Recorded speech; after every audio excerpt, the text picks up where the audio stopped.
Philadelphia's newest immigrant population is mostly composed of natives to the town of San Mateo Ozolco in Puebla, Mexico. Over the past 10 years, new customs have begun to flourish in this city due to the new community. What was primarily an adult male migration trend has now developed into a community of immigrants. Increased family life is encouraging more permanence in this historically transient community. 14 years ago, these people would tell you they were not here to settle. Today, they still say they are not here to settle, but the amount of time that they will stay is much longer than before because now they have their families here.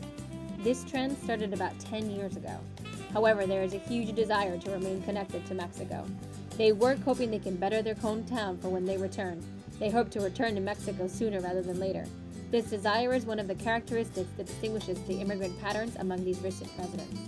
The Siembra Azul Foundation sponsored a team of Philadelphia representatives and took a trip to San Mateo Ozolco in Mexico City this past June to meet with local community members. In one day, the group traveled from Mexico City to San Mateo Ozolco to meet with local mayor and community members. The group was greeted with incredible interest and affection, given an honorable introduction ceremony and a complete tour of the town's education system, including the elementary, middle, and high schools. The trip focused on the three areas believed to be where the Mexican community in Philadelphia is the most vulnerable: health, education, and community arts. Leading the delegation was First Lady of Philadelphia and Academies Inc. Director, Mrs. Lisa Nutter, together with David Suro, founder of Siembra Azul Foundation, Puentes de Salud member Dr. Stephen Larson, and El Viaje Community Arts Project co-founder Nora Litz. While at the local mayor's office, the delegation spoke with the town mayor, Alberto Santuario Jimenez, about his concerns for his community members that currently reside in Philadelphia. He relayed a message to the team he felt was very important. Un mensaje a su Congreso estadounidense. Queremos respeto a todos los que nos encontramos en Estados Unidos y esperemos encontrar alivio de legalización de nuestros hijos.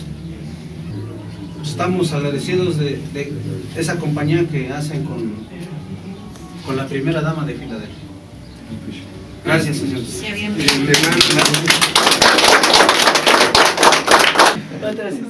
After expressing his thoughts and hopes to the Philadelphia delegation, Mayor Alberto Santuario Jimenez and First Lady of Philadelphia, Mrs. Lisa Nutter, took the opportunity to take pictures of their time together as well as with the rest of the community.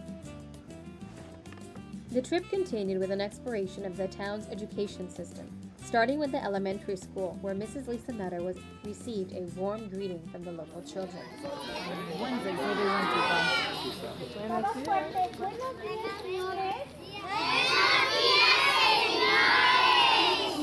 Good morning. Buenos días, señoras. In the elementary school, Mrs. Nutter was able to pose for pictures with children whose parents currently resided in Philadelphia, as well as Philadelphia-born children themselves. In the middle school, students were allowed to speak with Mrs. Lisa Nutter and question her about their possible future, their hopes, and the reality of their dreams.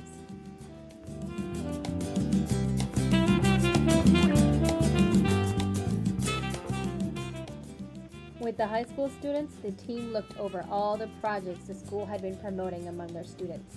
From making fresh fruit jams and spreads to artisan dolls and other art projects, the students proudly showed their work to Mrs. Nutter. In the afternoon, the Philadelphia team met with the First Lady of Mexico, Mrs. Margarita Zavala de Calderón, at the presidential residence Los Pinos for lunch and an intimate conversation about the Mexican community in Philadelphia. Yes, learn Russian? Yes. Well, because he has to deal with the Russians and Spanish. The team hopes to be able to continue working with Mexican officials regarding the San Mateo residents. As far as the Philadelphia residents, they are currently finding their place in the community.